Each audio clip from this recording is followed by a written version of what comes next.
13 अगस्त 2025 झांसी का एक गांव जहां हर रोज की तरह किसान अपने खेतों की तरफ जा रहे थे। लेकिन उस दिन हवा में मिट्टी की महक नहीं बल्कि मौत की सड़ान फैली हुई थी। एक किसान उस गंध का पीछा करता हुआ अपने खेत के कुएं तक पहुंचा। कुएं के पानी में तैर रही थी दो भारी बोरियां। जब बोरियां बाहर निकाली गईं तो पुलिस और ग्रामीणों के तो होश उड़ गए। बोरियों के अंदर एक महिला की लाश थी और वो भी कई टुकड़ों में कटी हुई। लेकिन सबसे बड़ा सवाल था, ये महिला कौन थी और इतनी बेरहमी से किसने उसका कत्ल किया। आइए जानते हैं इस वीडियो में। नमस्कार, मैं हूं ऋतिक और आप देख रहे हैं मधुवाक। झांसी जिले में एक थाना है टोड़ी फतेहपुर। इसी थाना क्षेत्र के किशोरपुरा गांव के एक किसान विनोद पटेल रोज की तरह 13 अगस्त को अपने खेत पर जाते हैं। जब वह अपने खेत के कुएं के नजदीक पहुंचे तो उन्हें कुछ दुर्गंध लगी। इस पर उन्होंने कुएं में झांक कर देखा तो दो बोरी तैरती हुई दिखाई दी। इससे पहले उन्हें ऐसी कोई बोरी कुएं में पहले कभी नहीं दिखी थी। उन्होंने कुछ लोगों की मदद से बोरी को कुएं से बाहर निकाला और जब उन्हें खोला तो सब दंग रह गए। उनमें शव के कटे हुए टुकड़े थे। विनोद ने तुरंत पुलिस को सूचना दी। पुलिस मौका वारदात पर पहुंची और देखा कि लाश के करीब 7 से 8 टुकड़े किए गए थे। सिर और पैर गायब थे। पुलिस को लगा कि शायद कुएं के अंदर ही सिर और पैर पड़े होंगे, लेकिन कुएं में बरसात की वजह से पानी भरा था तो पुलिस ने कुएं का सारा पानी निकलवाया, लेकिन सिर और पैर कहीं भी नहीं मिले। ये कत्ल सीधा साधा नहीं था। हत्यारा चालाक था और चाहता था कि पहचान ही ना हो पाए। पुलिस ने इस ब्लाइंड मर्डर को गंभीरता से लिया और इसकी जांच के लिए पहले 8 टीमों का गठन किया गया। उसके बाद दोबारा फिर 10 टीमें और बनाई गईं, जिनका काम था कि आसपास के करीब 100 गांवों में यह पता करे कि कोई महिला मिसिंग तो नहीं है। गांवों में जाकर पूछताछ और सर्वेलेंस की मदद से इस केस की कुछ तस्वीर साफ हुई। पुलिस ये पता करने में सफल रही कि ये लाश के टुकड़े रचना यादव नाम की महिला के हैं, जो मूल रूप से मध्य प्रदेश के टीकमगढ़ जिले की रहने वाली थी। पुलिस शव की शिनाख्त करने में तो सफल रही, लेकिन अब पुलिस के सामने ये नई चुनौती थी कि रचना के साथ आखिर हुआ क्या था। अब यहां से रचना की कहानी की शुरुआत होती है। रचना दिखने में काफी खूबसूरत थी, लेकिन उसकी जिंदगी लगातार उथल पुथल से भरी रही। उसकी पहली शादी 5 साल तक चली। इस दौरान उसके 2 बच्चे भी पैदा हुए। फिर पति से विवाद हुआ, विवाद तलाक तक पहुंचा। अपने दोनों बच्चों को ससुराल में ही छोड़कर वह मायके लौट आई थी। कुछ दिन मायके में रहने के बाद रचना की मुलाकात झांसी जिले के महेवा गांव निवासी शिवराज यादव से हुई। धीरे धीरे इनकी मुलाकात प्रेम में बदल गई। इसके बाद उसने दूसरी शादी शिवराज यादव से की, लेकिन दूसरी शादी भी मुश्किलों से भरी रही। शादी के कुछ समय बाद ही रचना ने अपने जेठ यानी कि शिवराज के बड़े भाई पर रेप की एफआईआर 2023 में दर्ज करवा दी। एफआईआर के बाद मामला कोर्ट तक पहुंचा। इसी केस के दौरान उसकी मुलाकात हुई गांव के पूर्व प्रधान संजय पटेल से। संजय ने मुकदमा लड़ने में उसका साथ दिया, पैरवी की, पैसा भी खर्च किया और उन दोनों का यही साथ धीरे धीरे अवैध रिश्ते में बदल गया। संजय शादीशुदा था, उसके 2 बड़े बेटे भी थे, लेकिन रचना परवाने की तरह उसकी तरफ खिंचती चली गई। केस की पैरवी के लिए रचना जब भी झांसी आती तो इन दोनों की मुलाकातें होती। अचानक से रचना की जिंदगी में एक और नया मोड़ आया। जून 2025 में अचानक रचना का पति शिवराज मर गया। अब रचना ने साफ साफ कह दिया, संजय अब आप मुझसे शादी कर लो, मैं अकेली कहां रहूंगी। संजय के लिए यह मांग पूरी करना मुश्किल था।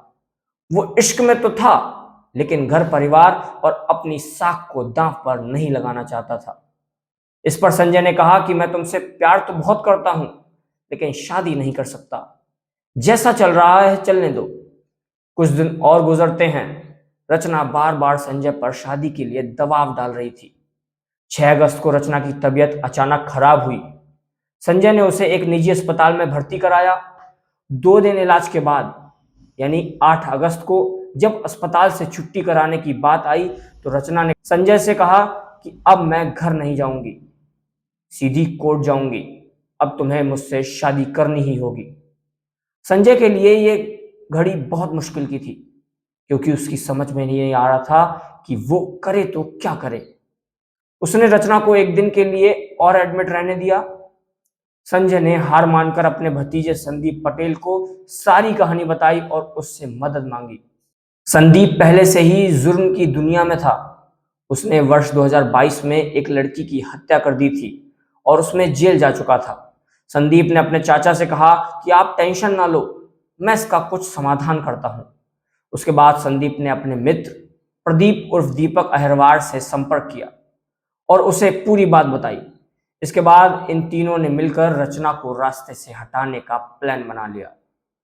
9 अगस्त को रचना की अस्पताल से छुट्टी कराई। रचना ने जब शादी के लिए कहा तो संजय ने कहा कि आज नहीं, हम दोनों कल शादी करेंगे। इस पर वो राजी हो गई। उसके बाद रचना घर आने के लिए कार में बैठती है। साथ हैं संजय, भतीजा संदीप और उसका दोस्त प्रदीप। रास्ते में शराब खरीदी जाती है। सब पीते हैं और कार लहचूरा बांध की तरफ मुड़ जाती है।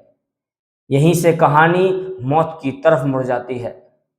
कई घंटे शराब पीने के बाद जब ये नशे में हुए तो शादी की बात को लेकर प्रदीप ने रचना से कहा कि संजय तो कभी तुमसे शादी नहीं करेगा, तुम ये बात स्पष्ट रूप से समझ लो।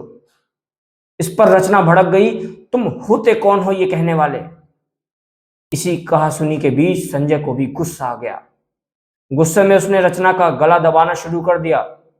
संदीप और प्रदीप ने उसके हाथ पांव पकड़ लिए। रचना छटपटाती रही। कुछ समय बाद उसकी आवाज हमेशा के लिए थम गई। रचना की मौत तो हो गई, लेकिन अब सबसे बड़ा डर था लाश को छुपाएं तो कहां छुपाएं। इन्होंने मिलकर प्लान बनाया कि इसकी लाश से ईंटें बांधकर बांध में फेंक देंगे। वजन की वजह से लाश डूब जाएगी और किसी को कुछ पता नहीं चलेगा। इसी प्लान के तहत इन्होंने पूरी तैयारी की और जैसे ही लाश को बांध में फेंकने की कोशिश की, तभी अचानक पुलिस की डायल 112 की गाड़ी उसी क्षेत्र में गश्त करती आ गई। जैसे ही इन्होंने पुलिस की लाइट देखी तो ये डर गए और लाश को बांध में फेंकने का अपना प्लान कैंसिल कर लिया। उसके बाद एक दूसरा बांध पड़ता है लखेरी। ये लोग यहां पहुंचे तो यहां भी गार्ड मिल गया। इससे इनका यह प्लान भी बर्बाद हो गया। आखिरकार वो लाश को लेकर पहुंच गए एक सुनसान कुएं पर। यहां रचना के शरीर के 7 टुकड़े किए गए। सिर अलग, हाथ पांव अलग, कुछ हिस्से बोरी में भरकर कुएं में फेंक दिए। बाकी सिर अलग, हाथ पांव अलग नदी में फेंक दिए गए। उन्होंने ये सोचा कि जब सिर ही नहीं मिलेगा तो शिनाख्त होगी कैसे। संजय को पूरा यकीन था कि अब यह राज कभी नहीं खुलेगा, लेकिन कहते हैं ना कि हत्यारे चाहे कितने भी चालाक क्यों ना हो, अपने पीछे कोई ना कोई सबूत छोड़ ही जाते हैं। रचना का भाई 9 तारीख को रचना को फोन करता है तो नंबर बंद आता है। उसके बाद वो लगातार उसकी तलाश कर रहा था। उधर पुलिस को जब लाश मिली तो पुलिस भी उसकी जांच पड़ताल कर रही थी। जब उसके भाई को पता चला कि पुलिस किसी शव की शिनाख्त कर रही है तो ये भी सीधा पहुंच जाता है टोड़ी फतेहपुर थाना। थाने में जाकर वो रचना का नंबर पुलिस को देता है। उसके बाद पुलिस ने रचना के नंबर की सीडियां निकलवाई तो बार बार एक ही नंबर सामने आ रहा था, संजय पटेल का। गांव में भी लोग दबी जुबान में कहते थे कि रचना और संजय के बीच अफेयर चल रहा है। अब पुलिस ने शक के आधार पर 20 अगस्त को संजय को गिरफ्तार कर लिया। जब पूछताछ की गई तो उसने कहा, रचना जिंदा है, अभी लेकर आता हूं। लेकिन सबूतों के सामने उसका झूठ ज्यादा देर टिक नहीं सका। उसने पूरी कहानी बता दी। संजय के बयान के आधार पर ही भतीजा संदीप भी पकड़ा गया। उसके बाद प्रदीप भी पुलिस मुठभेड़ में पकड़ा गया। स्क्रीन पर ये जो आप तस्वीर देख रहे हैं, यही प्रदीप है जो पुलिस मुठभेड़ के बाद पकड़ा गया। दोस्तों, प्यार जब तक हद में रहे तो खूबसूरत है, लेकिन जब ये जिद और जुनून में बदल जाए तो तबाही लेकर आता है।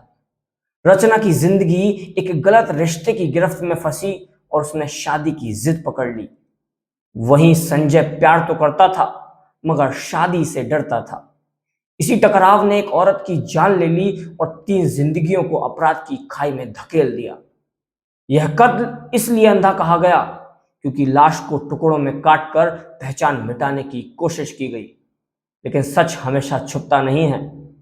कानून के हाथ लंबे होते हैं और आखिरकार हत्यारे सलाखों तक पहुंच ही जाते हैं। दोस्तों, इस कहानी का मकसद डराना नहीं है, बल्कि आपको जागरूक करना है। याद रखिए, रिश्ते जब झूठ और दबाव पर टिके हों तो उनका अंजाम सिर्फ और सिर्फ बर्बादी होता है। धन्यवाद। मिलेंगे किसी अन्य वीडियो में किसी अन्य घटना के साथ।